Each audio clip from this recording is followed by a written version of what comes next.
এ ভাইয়া গ্রাম্য প্রবাদ একটা কথা আছে, দাঁত থাকতে দাঁতের মর্ম বোঝা যায় না, দাঁত পড়িয়া গেলে বোঝা যায় দাঁতের কি দাম ছিল।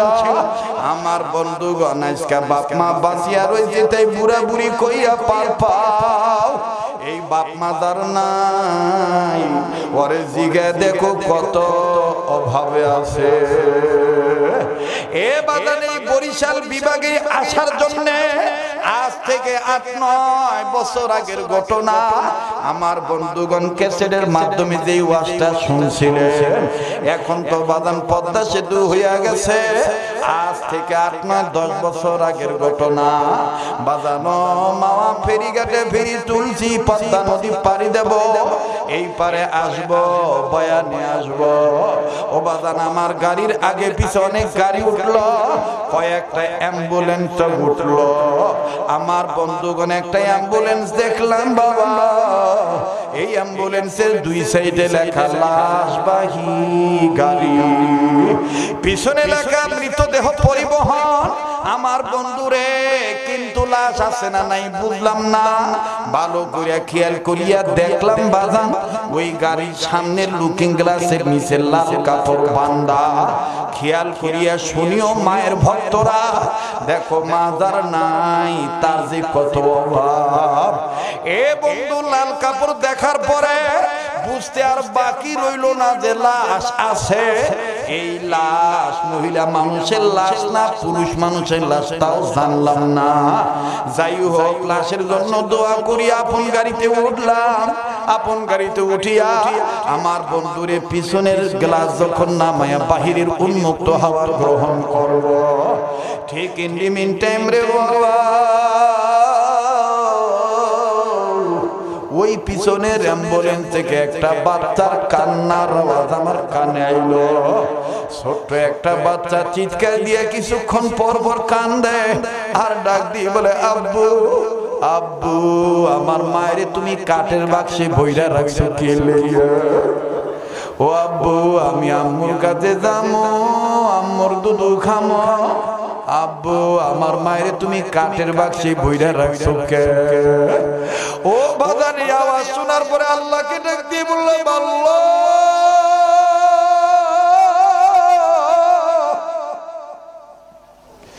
তোমার ক্ষমতার তুলনা হয় না, তুমি সব পারো। সন্তানের কাছে থেকে মায়ের নিয়ে গেছো, দুধের বাচ্চার কাছে থেকে মায়ের নিয়ে গেছো। এরপর মা, এরপর ছেলেটা বোঝেই নাই যে তার মা মরিয়া গেছে। এ পাষাণীদের মানুষ গুনাহ করতে করতে কলবে ময়লা দাগ পড়িয়া গেছে, যার কারণে কানতে চাইলো কান্না আসে না। আমার বন্ধুরে দেখ না, মা বাবার নামে কি এক ফোঁটা চোখের পানি পড়ে না? একটা ডাক দাও না, বলো না আল্লাহ। আল্লাহ আমি জানি না কোন ভাইয়ার মা দুনিয়ায় নাই, আল্লাহ আমি জানি না কোন ভাইয়ার বাবা নাই। আল্লাহ তোমারে আর আল্লাহ কইয়া ডাক দেয়, বাপ মার কবর আযাব যেন মাফ করিয়া দাও। ও আল্লাহ সারা দুনিয়া ঘুরিয়া দেখলাম মায়ের মতো আপনার কেউ নাই। ও আল্লাহ সারা দুনিয়া ঘুরিয়া দেখি বাবার মতো না আর দ্বিতীয় আর একজন পাই না। মায়া লাগে আবার ডাক দেন না, বলেন না আল্লাহ। এ ভাইয়া কান্নার জন্য দিল তৈয়ার করো। ও বাদান চোখের পানি পড়িয়া গেলে টিস্যু দিয়া মুছতে নাই। মাওলার মহব্বতে, মা বাবার দরদে, কবর আযাবের ভয়ে, নবীর প্রেমে, আল্লাহর মহব্বতে যদি চোখের পানি পড়িয়াই যায়, ইমামে রব্বানি আনোয়ার শাহ কাশ্মীরি রাহমাতুল্লাহ আলাইহি বলেছেন, এই এক ফোঁটা চোখের পানির এত দাম চেহারায় মাখিয়া রাখবা, হাসরের ময়দানে যখন তোমার কেউ থাকবে না, তখন এই কান্দুই না চোখের পানির উসিলা আল্লাহ তোমারে ডাইকা নিয়া মাফ কইরা জান্নাত দিয়া দিব। কাজী বাজান কান্না না আসলো কান্নার বান্দরিও। ও ফজলুল করিমের পাগলেরা, ও ইসাক রাহমাতুল্লাহ পাগলেরা, ও শাইখুল হাদিস হাফিজুল হাদিস আল্লামা রুহুল আমিন রাহমাতুল্লাহ পাগলেরা, ও চিশতিয়া কাদরিয়া নাকশবন্দিয়া ওয়াইসিয়া সোহরাওয়ার্দিয়া সাবেরিয়া, যত পাগলের আছে আল্লাহর কাছে মাপ পাওয়ার জন্য আপন আপন বাপ মার দরদে দরদি হইয়া একটা ডাক দেন না, গভীর রাত্রে বলেন না আল্লাহ, দেন না ডাক দেন না, বলেন না আল্লাহ।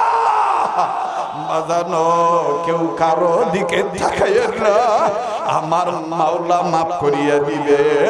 আজকের মাহফিল ইতিহাসের পাতায় লেখা থাকবে। এই বৃষ্টির দিনেও টর্কি বাড়ির মাহফিল এইরকম হইয়া গেল, টর্কি ব্যাপারী বাড়ির মাহফিল এরকম হইল। কে জানি আল্লাহর ওলি হইয়া বসিয়া রইছে, ওরে তারে সর্বচোখে দেখা যাইতে আসে না। কে জানি গোপনে আল্লাহওয়ালা হইয়া বসিয়া রইছে, আল্লাহর পাগলে চিনা যায় না। এই পাগলটা রইছিল আল্লাহ তোমার আমার মাফ করিয়া দিতে পারে। বাজানো কেউ কারো দিকে তাকাইও না। এই বাচ্চারা কিছুক্ষণ পর পর কান্দে আর চিৎকার দিয়ে ডাক দিয়ে কয় আব্বু আব্বু, ওই আব্বু আমার মায়ের বাইর করে দাও, আমি আমার আম্মুর কাছে যাব, আমি আমার আম্মুর দুধু খাবো।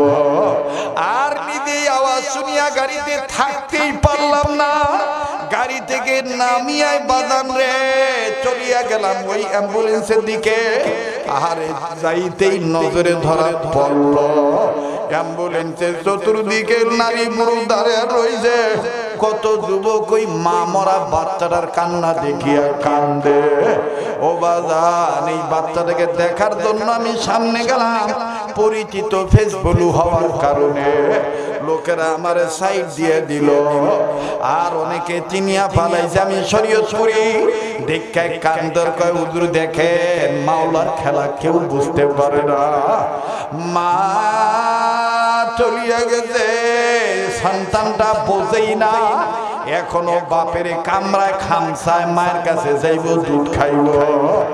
ও বাগান এবার সামনে গেলাম, আহারে উকি মারিয়া নজর করিয়া দেখতে পাইলাম রে বাবা, আহারে বাচ্চার কত আহারে কি করুণ অবস্থা।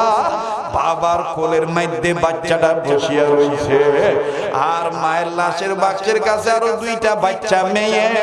ও বাজান, একটা মেয়ে মায়ের লাশের বাক্সের কাছে মাথাটা এরকম ঠেকাইয়া মায়ের বাসের লাশের বাক্স নাড়াচাড়া করে ডাক দিয়ে কয় আম্মু।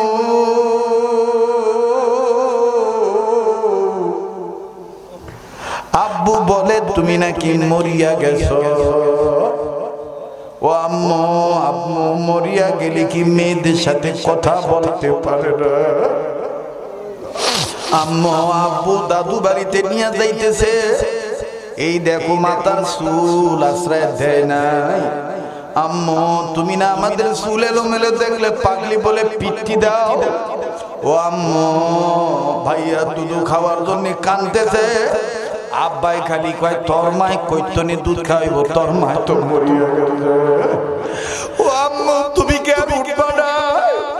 এইটার ভিতরে কি তোমার কষ্ট হচ্ছে না? মা আমার বাইরে কে কারে ধরে? সবাই এই মা মরা বাচ্চাগুলোর কান্না দেখিয়া কাঁদতেছে। আমার বাইরে এক পর্যায়ে ছেলেটা যখন আবার বলল আব্বু আমি আম্মুর কাছে যাব, আমি আম্মুর দুধু খাবো। বাবা এবার ছেলেটার মাথা বুকের সাথে জাতা দিয়ে ধরিয়া নাড়াচাড়া দেয়া ডাক দিয়ে বলো ও মনা, তোর মায় দুনিয়া নাই, তোর মা মরিয়া গেছে, আর তোরে দুধ দিবে না। এই কথা বলা মাত্র এই ছেলেটা বাপরে এমন ভাবে কসমস করে কামড়ায় ধরলো, এত জোরে জোরে বাদান খামচি দেয় রে বাবা, নাকে মুখের মধ্যে আঙ্গুলের চারা ঢুকাইয়া এরকম করে উল্টা পাল্টা যখন খামচি দেয়, বাপের নাক ফাটিয়া রক্ত ঝিরঝিরে পড়ে, আর হাতের চামড়ার মধ্যে এত জোরে কামড় দিয়া ধরছে। বাপটার চেহারা কালো হইয়া গেছে, না পারে বলতে, না পারে মারতে, না পারে সইতে। লোকটা খালি কান্দে আর ডাক দিয়ে বলে আল্লাহ আমার তুমি কোন পরীক্ষায় ফালাইলা? বাজানো আগায়া ডাক দিয়ে বললাম মিয়া ভাই আপনি সন্তানদের এই অবস্থা দেখে বিরক্ত হইয়েন না। আপনার পোলা মাইয়া বোঝে না এদের মা যে মরিয়া গেছে, এরা বোঝে না এদের মা দুনিয়ায় নাই। ও ভাই আপনি বিরক্ত হইয়েন না। লোকটা এই কথা শোনা মাত্রই লোকটার কান্নার আওয়াজ আরো বাড়ায় দিল। কান্নার ডাক দিয়ে বলে হুজুর আর কত সইব, আর কত সহ্য হবে? হুজুর গতকালকে থেকে আমারে কামড়ানো শুরু করছে। এই কথা বললেই আমার ভাইরা বাম হাতের এই কামড় ছুটাইয়া, বাম হাতের কাপড় উঠাইয়া আমারে বাজান রে সামনে পিছনে দেখাইলো। দেখতেছি জায়গায় জায়গায় কামড়ের দাগ, ঘাড়ের কাছেও বাজান কামড়ের দাগ, গোস্ত কালো হইয়া গেছে। ও বাজান জায়গায় জায়গায় জামা কাপড় ছিঁড়া। লোকটা কান্দার ডাক দিয়ে বলে যখনই বলি তোর মা মরিয়া গেছে তখনই আমারে কামড়ায় আর কয় তুই মিথ্যা কথা কর। আমার মায়ের তুই কাঠের বাক্সে ডাইকা রাইকা কে লেগে কস মা মরিয়া গেছে। হুজুর আপনি এদেরকে কেমনে বুঝে, আমি কেমনে বুঝাই এদের মা দুনিয়ায় নাই? হুজুর আর সহ্য হয় না।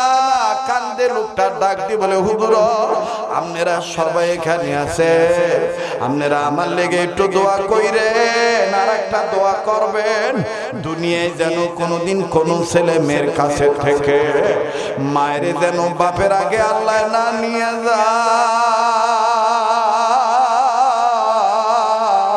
একটা ডাক দেন না আল্লাহ, আরে জোরে বলেন না আল্লাহ। মায়ের যেন বাপের আগে ছেলে মেয়ের কাছে থেকে আল্লাহ না নিয়ে যায় আগে। কারণ হুজুর আমার বুঝে আইছে মায়ের অভাব বাপ দ্বারা পূরণ হবে না, হয় না। যার মা নাই তার মতন বড় দুঃখী আর কেউ নাই। ও বন্ধু আমরা এতিম নবীর এতিম উম্মত। ওই নবী কান্দার ডাক দি বলে মা গো তোমার কান্না দেখে আমার মা মেনার কথা মনে হইয়া গেছে।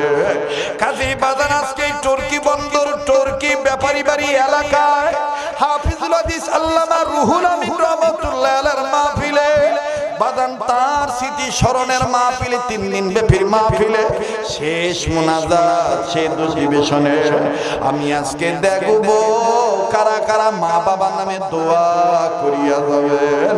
একটু আদা করতে পারেন নাকি আমি আদমের সাথে দোয়া করিয়া যাইবেন? কারা কারা তৈয়ার আছেন? আল্লাহ ডাক দেন না, আল্লাহ বলেন না আল্লাহ। আল্লাহ তুমি কবুল করো, জোরে কোন আমিন। আর লম্বা নয় ভাই, শেষ করে যান, ফিনিশিং দিয়ে যান। এই পাগলের সাথে মুনাজাত করলে ঘন ঘন মক্কা মদিনায় নেয় বাজান রে। যেই হাতটা আল্লাহওয়ালাদের হাতের সাথে লাগানো, এই হাত যেই হাত লাগতে লাগতে নবী পর্যন্ত লাগানো। আমার বন্ধুগণ মাদানী নেসবত অনুযায়ী বলছি এই হাত উঠাইয়া আপনাদের জন্য দোয়া করব। আমার বন্ধুগণ আমার ভাইরা এই হাত উঠাইয়া দোয়া করব। সবাইকে তো রাখতে পারবো না, সবার ভাইকে মুনাজাত জুটবে না। এ বন্ধু যাকে আল্লাহ কবুল করবে সেই থাকতে পারবে। আমাকে কথাটা ফিনিশিং দিতে দেন বাবা। এবার সাহাবী আনাস রাদিয়াল্লাহু তাআলা আনহুর মা দিনের নবীকে ডাক দিয়ে বলেন নবীজি গো আপনি আমার আনাসের জন্য দোয়া করবেন না করিয়া আপনি বলতেছেন আমারে দোয়া করার জন্য। নবী আমার বললেন মা গো তুমি আনাসের জন্য দোয়া করো, তুমি মা বেঁচে থাকতে আমি নবী কেন তোমার ছেলের জন্য দোয়া করব? আল্লাহর নবী সাহাবীর মা আনাসের মা কান্দার ডাক দিয়ে বলে নবী গো আল্লাহ কি আমার দোয়া কবুল করবে? বলে সন্তানের ক্ষেত্রে মায়ের দোয়ার বরকত আমার চাইতে বেশি, তাই নাকি নবী? এবার সাহাবী আনাসের মা মুঠো দেরি করলেন না বাবা, দেরি না করিয়া আল্লাহর কাছে স্বীকার করে বললেন আল্লাহ এই নবীর উপরে তুমি নাযিল করেছো আয়াত খানা ইয়াকা না'বুদু ওয়া ইয়াকা বলেন ইয়াকা না'বুদু ওয়া ইয়াকা। ও আল্লাহ গোলামি করি তোমার, সাহায্য চাই তোমার। বলেছিলাম নবীকে দোয়া করতে, কিন্তু নবী বলেছেন সন্তানের জন্য মায়ের দোয়ার বরকত নাকি নবীর চাইতে বেশি। তাই বলি আল্লাহ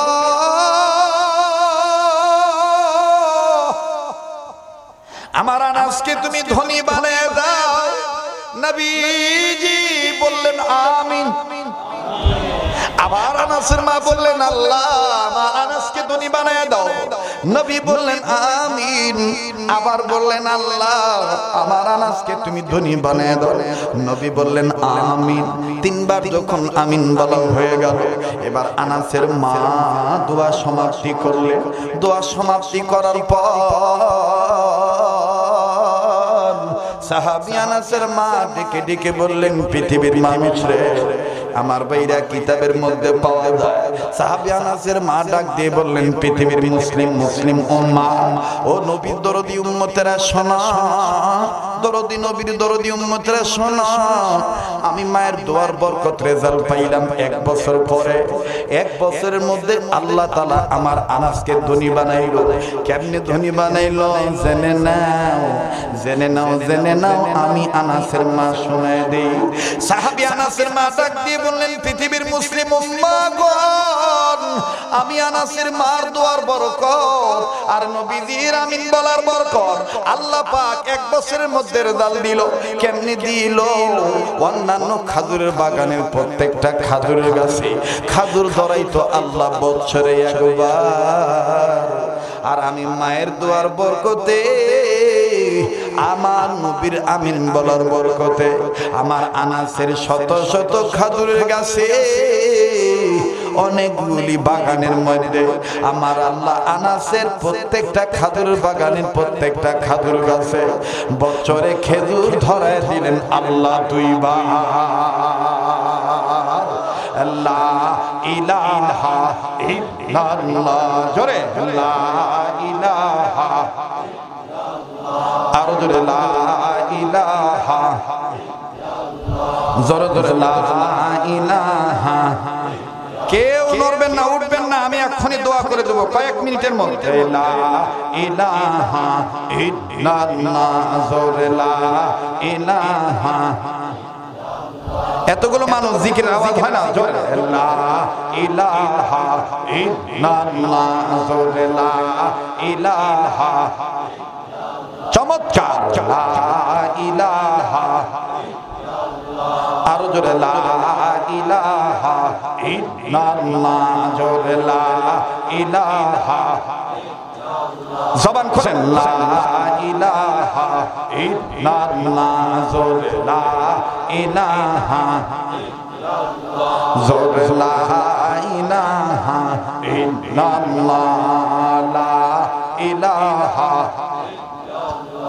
লা ইলাহা ইল্লাল্লাহু মুহাম্মাদুর রাসূলুল্লাহ সাল্লাল্লাহু আলাইহি সাল্লাম। তাহলে আমরা গোলামি করি কার? সকল ক্ষেত্রে সাহায্য চাইবো কার? আল্লাহর হুকুম মেনে নবীর তরিকায় চলে, ঠিক কিনা বলেন? এইভাবে আমরা গোলামি করতে রাজি আছি তো ইনশাআল্লাহ।